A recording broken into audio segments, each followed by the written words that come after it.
ভোরবেলা বের হইলে এত সুন্দর সুন্দর গাছ দেখা যায়। দেখেন এই ফুলগুলি আমরা ছোটোবেলায় দেখছি। দেখেন এই ফুলগুলি নামও জানি না, ছোটোবেলায় দেখছি। কি ভালো লাগতেছে না? অনেক ভালো লাগতেছে, অনেক। গাছটা এই বিড়াল একটা পায়ের কাছে দেখেন, খুব ভালো লাগতেছে, খুব অসম্ভব ভালো লাগতেছে। মানে গাছগাছালি আমার কাছে যে এত ভালো লাগে, আর সুন্দর সুন্দর গাছ যদি হয় আমাকে খুব ডিস্টার্ব করতেছে, খালি পায়ে পায়ে ঘুরতেছে। আর বিড়াল কুকুর এগুলো আমি খুব ভয় পাই। তো ভোরের আলো একদম ফুটে গেছে, ভোরের আলো একদম ফুটে গেছে, সকাল হয়ে গেছে। এই যে আরেকটা সেই সেম গাছ, এখানে দেখেন কত সুন্দর সেম গাছ।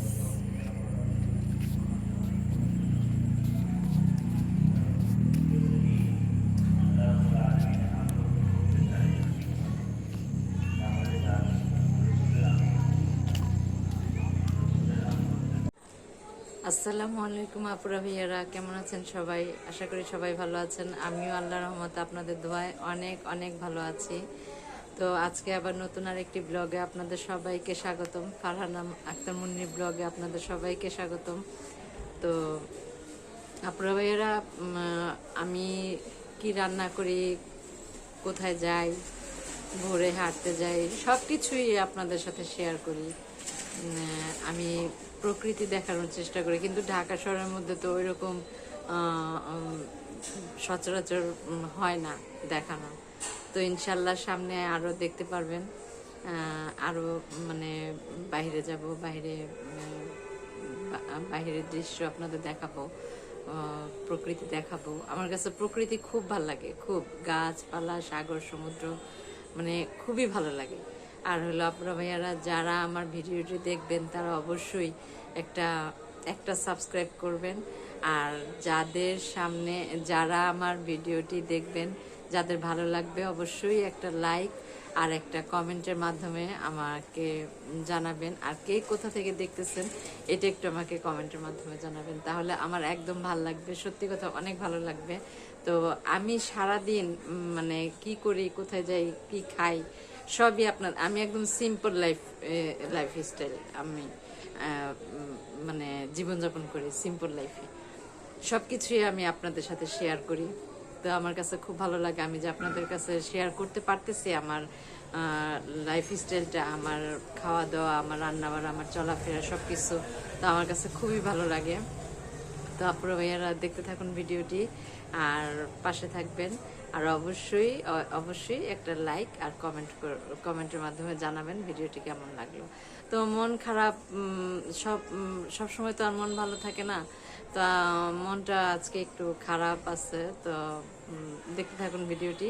আপনাদের লাইক, কমেন্ট, শেয়ার, ভিউজ দেখলে আমার মনটা ভালো হয়ে যায়, ভালো ভালো কাজ করতে উৎসাহ জাগে। তো আপুরা ভাইয়েরা পাশে থাকুন, দেখতে থাকুন আমি কি রান্না করি, কোথায় যাই, কি করি, সব কিছুই দেখতে পারবেন। তো আপুরা ভাইয়েরা, আজকে আমি রান্না করব, এখানে হচ্ছে আপনার হলুদের গুঁড়া, মরিচের গুঁড়া, ধনিয়ার গুঁড়া, পেঁয়াজ, রসুনের পেস্ট, আমি টমেটো দিয়ে নিছি, সব কিছু দিয়ে ভালোভাবে কষাইতেছি। এটা দেখেন আমার তেল ছেড়ে দিচ্ছে, কষানো আমার হয়ে গেছে। এখানে আমি ট্যাংরা মাছ দিয়ে রান্না করতেছি।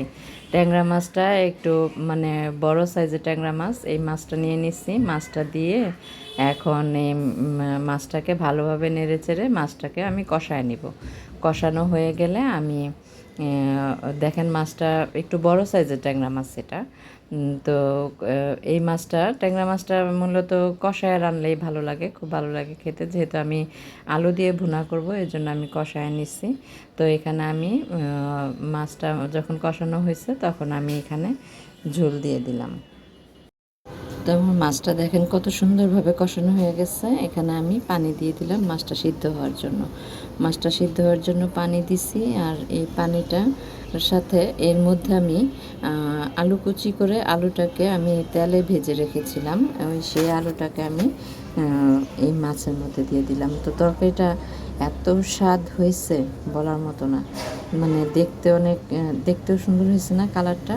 তো দুঃখের বিষয় কি আমার ঘরে ছিল না, ধনিয়া পাতা ছিল না, তাই ধনিয়া পাতা দিতে পারলাম না। তো আমি এখানে আরেকটা জিনিস রান্না করব। এখানে পটল আলু আমি আগে থেকে হলুদের গুঁড়া মরিচের গুঁড়া দিয়ে ভেজে রেখে মাখিয়ে রাখছিলাম, ওইটাকে এখন ভাজলাম ভেজে। এখন আমি এটাকে মানে ডাল দিয়ে রান্না করব। এখানে আমি সব রকমের মশলা দিয়ে দিছি, হলুদের গুঁড়া মরিচের গুঁড়া ধনিয়ার গুঁড়া একটু জিরা দিছি, রসুনের পেস্ট দিছি, দিয়ে এটাকে ভালোভাবে সুন্দরভাবে কষাইতেছি। তো পটল দিয়ে যেহেতু রান্না করব এই জন্য সব মশলাই দিছি। তো এখন ডালটা দিয়ে দিছি, ডালটা দিয়ে ডালটাকে ভালোভাবে নেড়ে চেড়ে একটু ডালটাকে কষায় নিব। ডালটাকে কষানো যখন হয়ে যাবে তখন আমি ডালের মধ্যে পানি দিয়ে দিব। তো দেখেন পানি দিয়ে দিছি, ডালটা যখন আধা সিদ্ধ হবে তখন আমি এই পটলটা দিয়ে দিলাম, ভাজা পটল আর আলুটা। তো দিয়ে এটাকে আমি কতক্ষণ এটাকে ডালটা সিদ্ধ হওয়ার আগ পর্যন্ত আমার অপেক্ষা করতে হবে। তো দেখবেন এই ডালটা যখন হয়ে যাবে কত সুন্দর একটা হয়। আমি পটল দিয়ে ডাল দিয়ে কখনো খাই নাই, এই প্রথম খেলাম, তো অনেক মজা হয়েছে। এটা আপনি আধা সিদ্ধ করবেন, আধা সিদ্ধ বলতে কি ডাল পুরোপুরি ফুটবে না, এরকম থাকবে। দেখেন কত সুন্দর, কাঁচাও থাকবে না বা পুরোপুরি ফুটবেও না, অনেক মজা লাগে খেতে। এটা আপনার পরোটা দিয়ে, রুটি দিয়ে, তারপর হচ্ছে নান রুটি দিয়ে, যেভাবেই খান অনেক স্বাদ লাগবে, অনেক। তারপর এরা আজকে মজার একটা জিনিস দিয়ে ভাত খেতেছি, সেটা হচ্ছে আপনার ট্যাংরা মাছ। ট্যাংরা মাছ সুন্দর করে আলু দিয়ে ভুনা করছি, এত টেস্ট হয়েছে।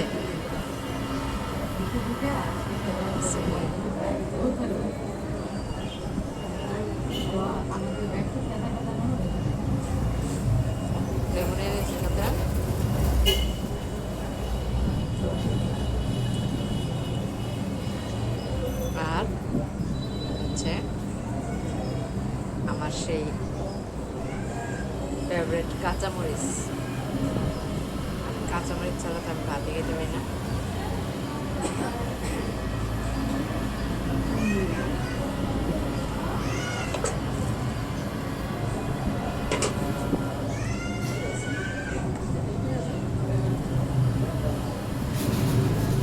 মাছটা অনেক টেস্ট আছে, কাঁচামরিচটা অনেক ঝাল।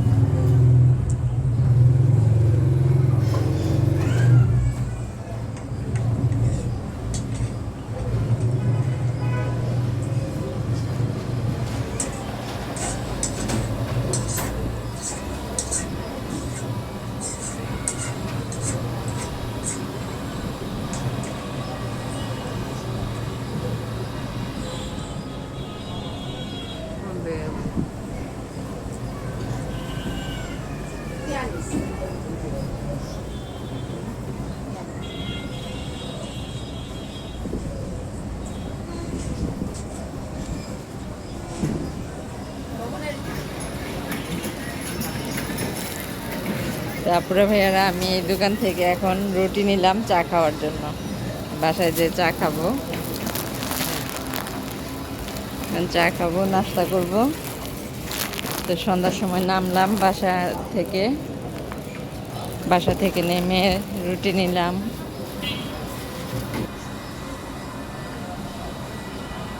আপুরা ভাইয়ারা এই যে এখন চা খাবো রুটি দিয়ে, আর এই রুটিটা দিয়ে চা খাইতে আমার কাছে এত ভালো লাগে বলার মতো না। এখানে আমার আম্মু খাইতেছে চা দিয়ে রুটি, আমার মেয়েও খাচ্ছে, আমিও খাবো।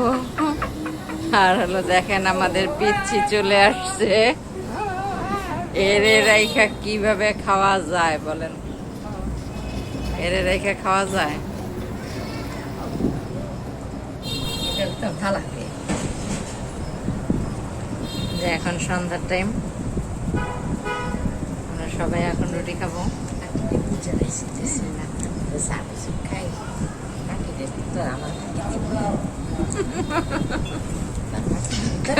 এসে পড়ছে।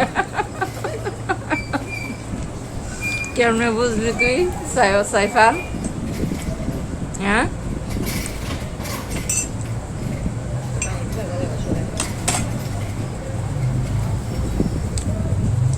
তো চা খাই আপনারা ভাইয়ারা সন্ধ্যার সময়।